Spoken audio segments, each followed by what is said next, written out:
Mike, when you look at your performance tonight and what you guys were able to do, I mean, how much of tonight is kind of a culmination of what you guys have wanted to do as a team and in a complete 60 minutes?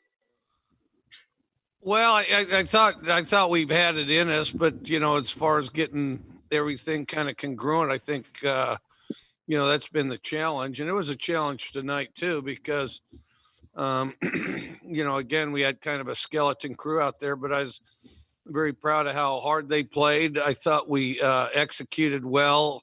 We also had some world class bonehead football on all three sides of the ball. But I would have to say the thing that I was most impressed with, I thought we competed hard throughout. And if you compete hard, you can overcome some of the bonehead stuff. And then some of the basic execution stuff becomes more explosive. And just in terms of the ebbs and flows of this year and what kind of the ups and downs, I guess for a game like this, what does this do for you guys as a team just to have a win like this and to come out and win kind of resoundingly?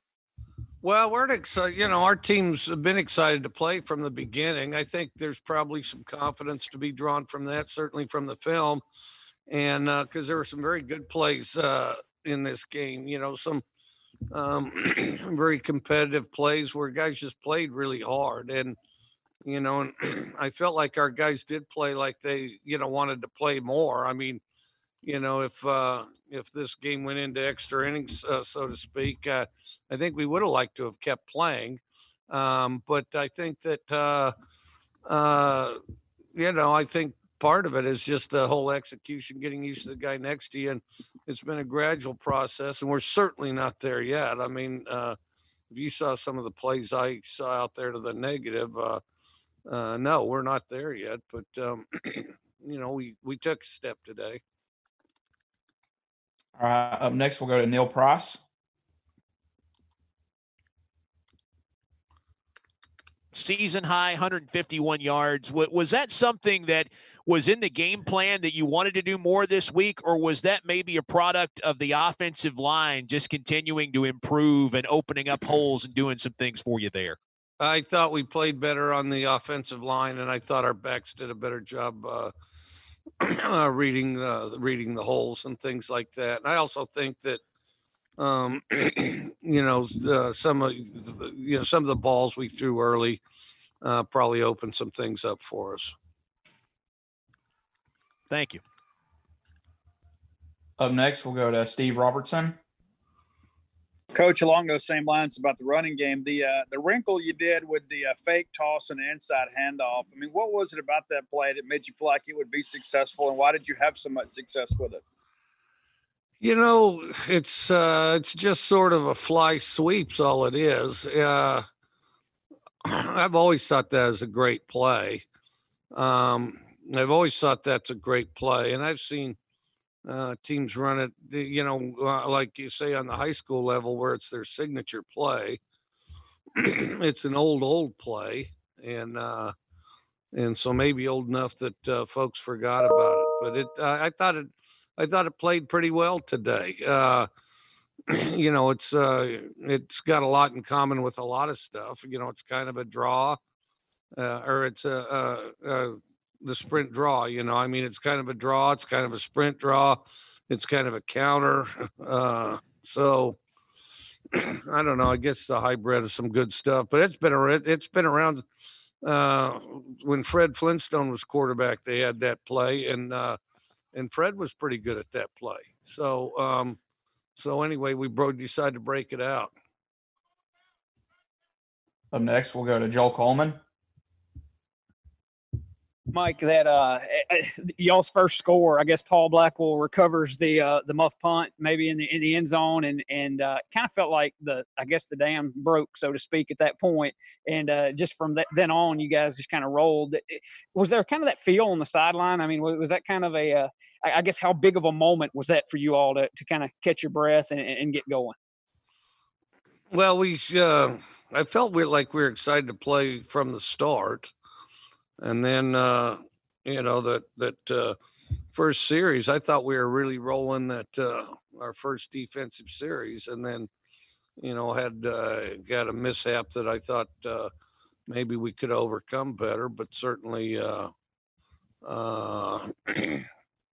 You can do your own observations on that, but and then so then kind of went in the tank the rest of that drive. But I thought we attacked the adversity of that and attacked their offense after that, and it worked out. Up next, we'll go to Tyler Horka. Mike, you mentioned that first drive. Obviously, you don't want to lose a team captain on the second play of the game, but Missouri does go down and score. But then it seems like you guys kind of just put that behind you and rallied. What can you say about your team for doing that? It's not an easy thing to lose a captain and still play the way they did, I'm sure.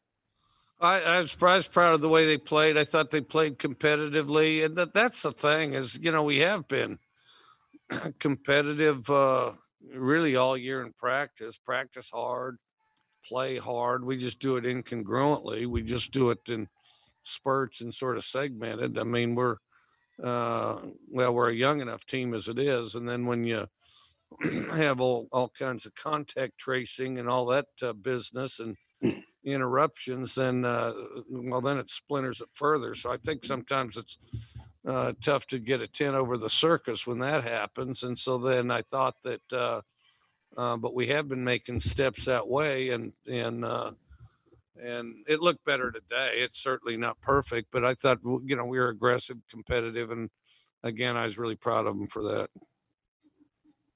Up next, we'll go to David Murray. Coach, a couple of questions about the running game. You mentioned the work the offensive line did. How much more comfortable are Marks and Johnson getting in this, as you'd indicate? Are they more patient, or are they just taking their time and looking for what's there instead of forcing something? I think they've gotten better at seeing the grass. I think they, are starting to get into a bit of a rhythm. A really good running back, if you see, always kind of has a rhythm about him. I mean, lines up and just kind of explodes out of his stance and, comfortable enough to really hit the hole hard. I think we're getting better at that. Another question, even though you don't like your quarterbacks to run a lot, do you think that Will Rogers' first scramble, 18 yards, which, by the way, is the second longest carry of the whole team this season, did that open anything up with Missouri that you saw? Maybe, but they played a lot of man anyway. I actually thought he could have run it more, to be honest with you. We're asking him to read the field, which that's the primary thing we want him to do. But when their backs are to you when their backs are to you, and if you're protecting pretty well, everybody's covered, you're going to have some space to run it. Next, we go to Tyler Horka. I don't have another. I think you already got me, Josh. Okay. We'll go to Brad Locke then.